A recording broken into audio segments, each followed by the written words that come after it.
Hello viewers, welcome to my channel Easy 60. இன்னைக்கு Tamil Nadu syllabus standard 12 லோட chapter 6 exercise number 6.3ல sum number 8th one பார்க்கலாம். ரொம்ப இம்பார்ட்டண்ட்டான 3 மார்க் சம்.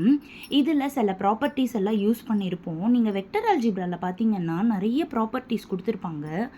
அந்த ப்ராப்பர்ட்டிஸ் எல்லாமே நீங்கள் படிக்கல அப்படின்னா கூட அட்லீஸ்ட் சம்மில் யூஸ் ஆகிற ப்ராப்பர்ட்டிஸாவது நீங்கள் படித்து வச்சுக்கணும். இப்போ இங்கே ஃபர்ஸ்ட் வந்து A cap B cap C cap unit வெக்டார்ஸ்னு கொடுத்துருக்காங்க.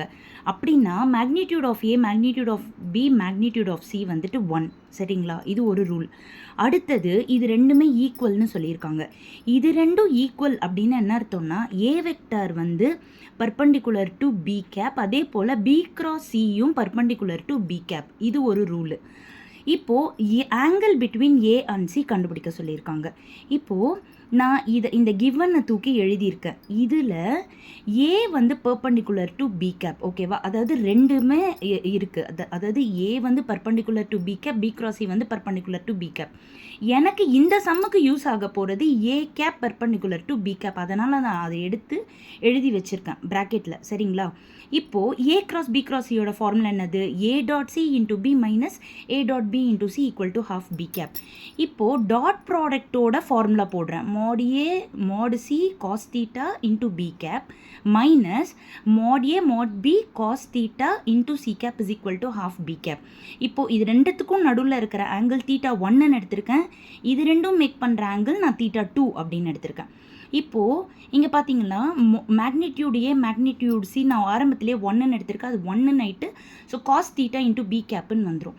இங்கே பார்த்தீங்கன்னா நான் என்ன எடுத்திருக்கேன்னா A vector perpendicular to B cap இல்லையா? அப்போது இங்கே தீட்டா 2 மேக் பண்ணுற ஆங்கிள் வந்து 90 டிகிரி. பிகாஸ் இது ரெண்டுமே பர்பண்டிகுலர்.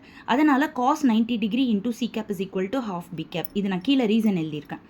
இப்போது இது அப்படியே இருக்கும். காஸ் 90 வந்து 0 ஆகிடும். ஸோ அடுத்த ஸ்டெப்பில் பி கேப் கேன்சல் ஆகிடும். So theta 1 is equal to cos inverse of 1/2. அப்போது தீட்டா 1 இஸ் ஈக்குவல் டு காஸில் எப்போ 1/2 வரும்னா 1π/3 அப்போ வரும், இல்லைனா 60 அப்போ வரும். தீட்டா 1 நான் என்ன எடுத்திருக்கேன்? ஆங்கிள் பிட்வீன் ஏ அண்ட் சின்னு எடுத்திருக்கேன். அப்போ அவங்க கிட்ட angle between A and C வந்து π/3 அப்படின்னு நான் கண்டுபிடிச்சிட்டேன். ஸோ இதுக்குள்ளே நிறைய ப்ராப்பர்ட்டிஸு, நிறைய டெஃபனிஷன்ஸு, ஃபார்முலாஸ் இதெல்லாமே வருது. இதெல்லாம் தெரிஞ்சால் தான் உங்களால் இந்த சம் போட முடியும். எல்லாமே கரெக்டாக நான் சொல்லி கொடுத்துருக்கேன். ஸோ திரும்ப 2-3 வாட்டி போட்டிங்கன்னா உங்களுக்கு தரவாயிடும். Thank you viewers.